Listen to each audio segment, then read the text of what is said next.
திங்களணி சடப்பெருமான் பூசையாற்றி திருமதிலும் கடந்தில முன் நின்றான் யாவன் தங்கு கடற்பு விரைப்பின் நெடியோனாதி சகலருக்கும் ஊறு தவிர்க்கின்றான் யாவன் அங்கவன்மை சரித மொழிபெயர்ப்ப வேண்டி அவனடியே சரணாக அடுத்துளேற்கு மங்களசின் மயமதுர தமிழ்ச்செம்பாடல் வாரி மடமடை உடுத்து வளருமன்றே. கஜானர் லீலையும் சிந்தூரன் காலரூபி கதைகளும்.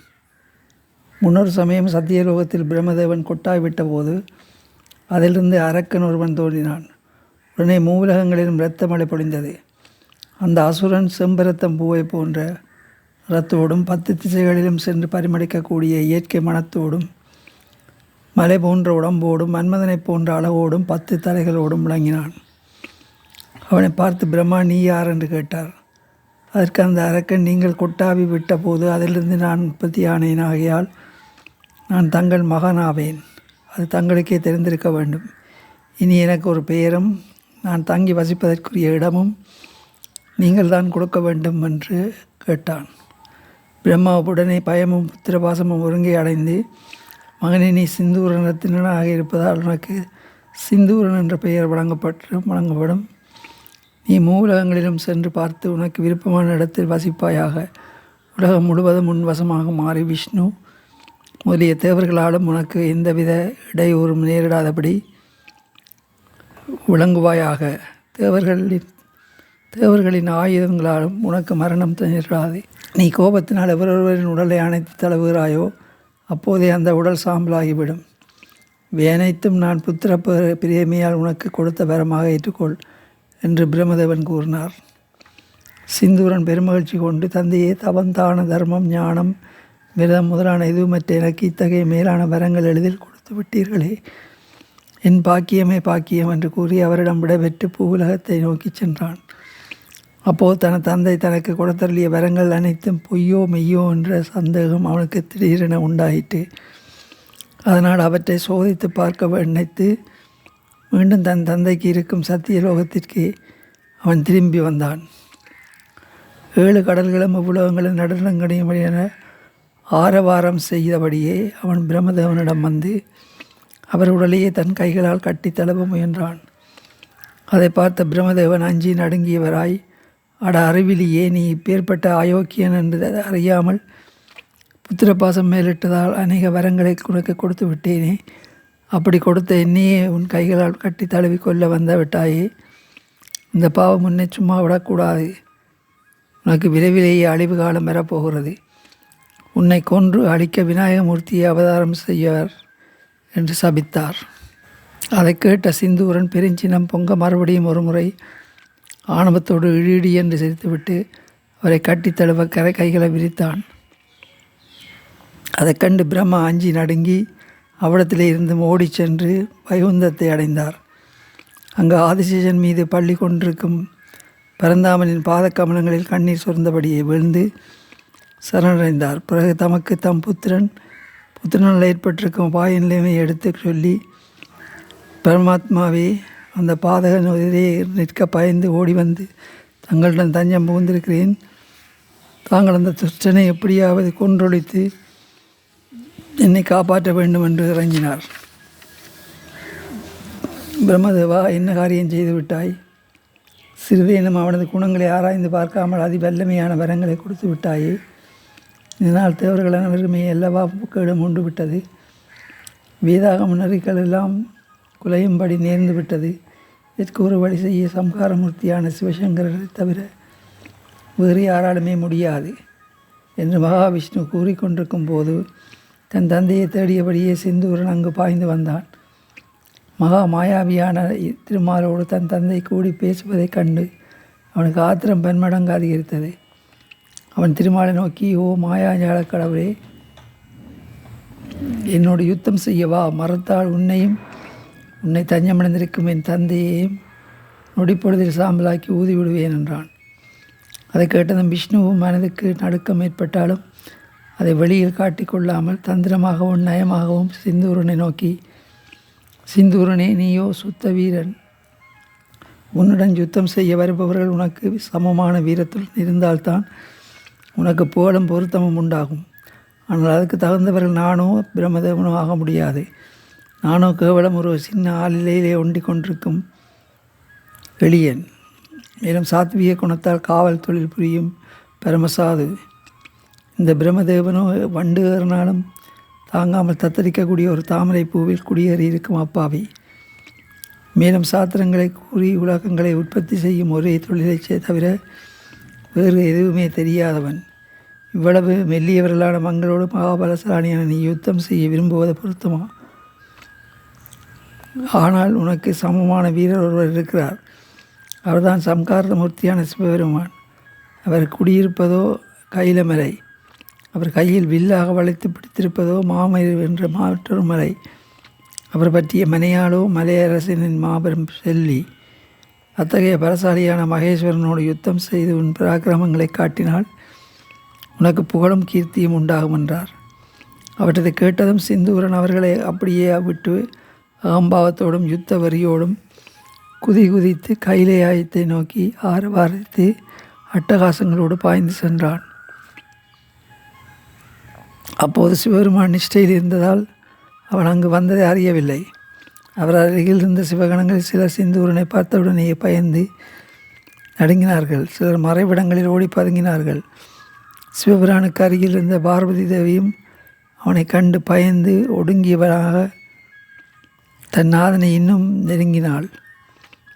யுத்தத்திற்கு அறை கூவிய சிந்தூரன் அந்த உமாதேவியை உற்று பார்த்ததும் தேவியின் அழகிய வடிவத்தில் மதிமயங்கி இத்தகைய பேரழகை போனமெங்கும் கண்டதில்லை. அவளை எப்படியாவது கவர்ந்து சென்றுவிட வேண்டும் என்று நினைத்து பார்வதி தேவியின் எதிரே வந்து நெருங்கினான். அதை கண்டதும் பூனையை கண்ட பசுங்கிளி போல மாதேவி நடுநடுங்கி தன் அருகில் இருந்த சிவபெருமானை பார்த்து, நாதா சிந்தூரன் என்னும் அரக்கன் என்னை கவர்ந்து செல்லும் வரியோடு நெருங்கி வருகிறான். தாங்கள் தியான நிஷ்டையிலிருந்து கண் விழித்து எனக்கு துன்பம் வராதபடி காத்திருள வேண்டும் என்று துடித்தான். அதை கேட்டதை நிஷ்டையில் இருந்த உமாகாந்தன் கண் விழித்து தாம் அமர்ந்திருந்த புளித்து ஆசனத்தை விட்டெழுந்து கையில் சூடாயுதத்தை தூக்கி கொண்டு பெருங்கொதிப்போடு அவன் எதிரில் சென்றார். சிந்தூரனும் அவரை கட்டி தழுவ நெருங்கினான். அச்சமயத்தில் கண்ணிமைக்கு நேரத்துக்குள் அவ்விருவரும் மத்தியில் விநாயகப் பெருமான் பிராமண வேடம் பூண்டு வந்து நின்றார். ஒரு புன்சிரிப்போடு சிவபெருமானையும் சிந்தூரனையும் பார்த்து, நீங்கள் இருவரும் இப்போது ஒருவர் கட்டி தழுவிக் கொள்வதை விட்டுவிட்டு உங்கள் பராக்கிரமங்களை யுத்த முனையில் அஸ்திர பிரயோகங்களின் மூலமாக காட்டுங்கள், பார்க்கலாம் என்று கூறினார். அதை கேட்ட சிந்தூரனுக்கு அதுவே சரி என்று பட்டது. உடனே அவன் அஸ்திர பிரயோகத்திற்கு சம்மதித்தான். விநாயகரை தம் பரசாயுதத்தை இருவருக்கு நடுவிலே நிறுத்தி ஒதுக்குப்புறமான ஒரு இடத்தில் நின்று அவர்களை யுத்தம் செய்வதை பார்த்து கொண்டிருந்தார். சிவசங்கரரும் சிந்தூரனும் அஸ்திர சஸ்திரங்களால் நெடுநேரம் யுத்தம் செய்தார்கள். ஆனால் யுத்தம் நீடித்ததை அன்றி வெற்றி தோல்வி யாருக்கும் என்பதை அறியவே முடியவில்லை. இவ்வாறு யுத்தம் செய்து வெற்றியடைவது இயலாது என்று நினைத்த சிந்தூரன் அதை விடுத்து சிவபெருமானை தன் கையினால் கட்டி தழுவிக்கொள்ள நெருங்கினான். அச்சமயத்தில் இருவர் நடுவிலும் விநாயகப் பெருமான் நாட்டியிருந்த பாஸ்பத ஆயுதம் எழும்பி சிந்தூரனின் மீது விழுந்து அவனை தூக்கி தடுத்தது. அதை முகறிக்கொண்டு அவனால் செல்ல முடியவில்லை. பிராமணர் வடிவித்திருந்த விநாயகப் பெருமான் அவனை நோக்கி, சிந்தூராய், நீ காலகண்டரான சிவபெருமானின் சூடாயுதத்தால் சாம்பலாகப் போகிறாய். அமரர் உய்யன் அஞ்சுண்ட நீலகண்ட பெருமானை பகைத்து கொண்டு உன்னால் இனி வாழவும் முடியுமோ? உன் உயிர் மீது உனக்கு அக்கறை இருந்தால் உடனே இங்கிருந்து தப்பி ஓடிவிடு என்றான். அதற்கு மேலும் சிந்தூரன் அங்கு இருக்க பயந்து உடனே கைலாயத்தை விட்டு பூலோகத்துக்கு சென்று விட்டான். சிந்தூரன் அங்கிருந்து அகன்றதும் மாதவி இறந்த பிராமணரை பார்த்து, ஐயா, போருக்கு வந்த பகவனை எளிதில் விரட்டி அனுப்பிய நீ யார் என்று கேட்டான். அதற்கு விநாயகர் பதிலொன்றும் கூறாமல் தம் பிராமண வேடத்தை நீக்கி இருபுறத்திலும் சித்து புத்திகளோடு 4 திருக்கரங்களோடும் சிங்க வாகனத்தின் மீது அமர்ந்து தம் சுயரூபத்தை காட்டி, புவனேஸ்வரியே, உன்னை சிறையெடுத்து சென்ற வந்த அந்த சிந்தூரனை சங்கரிப்பதற்கு நானே உனது வயிற்றில் உன் குமாரனாக அவதரிப்பேன் என்று அனுக்கிரகித்து மறைந்தார்.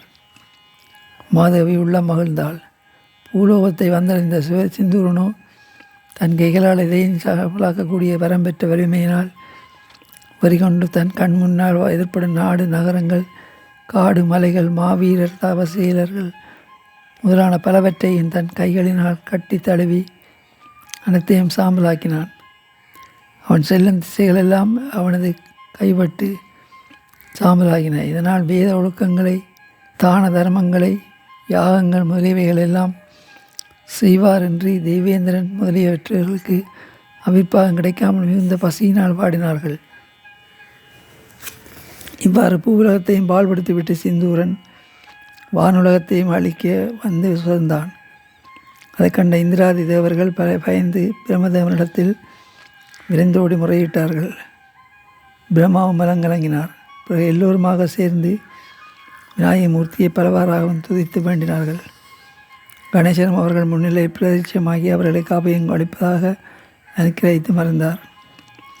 உடனே அவர் மாதவியின் கற்பத்தில் கருவாக உருவானார். மாதவியும் அதை உணர்ந்து தன் நாயகரான சிவபெருமானிடம் தெரிவித்தாள். அவள் வயிற்றில் பரபிரமஸ்வரூபி எழுந்தருளி இருப்பதால் உண்டான உஷ்ணத்தை தாங்க உலகில் பரியலி என்னும் குளுமையான நந்தவனத்துக்கு மாதவியார் சிவலோகநாதர் அழைத்து வந்து அங்கு ரத்தின மண்டபம் ஒன்று எழுப்பி அதில் அவளை தங்கியிருக்கச் செய்தார். மாதவியின் தம் தோழியர்களுடன் அங்கே தங்கி குழு என்று நறுமண காற்று தன் மலருடம்பின் மீது படும்படி இருந்து வந்தாள். சிவபெருமான் யோகனிஷ்டையில் ஆழ்ந்தார். மாதவி தன் பாங்கியரோடு பளிங்கு உப்பரிகையில் உலாவியும் குன்றுகளில் ஏறி குதித்தும் பூஞ்சோலைகளில் புன்சிரிப்போடு சுற்றித் திரிந்தும் அழகான ஆற்றங்கரைகளில் ஆடிப்பாடி விளையாடியும் இயற்கை அழகை எல்லாம் ரசித்து கொண்டும் மிகவும் குதூகலமாக இருந்து வந்தாள்.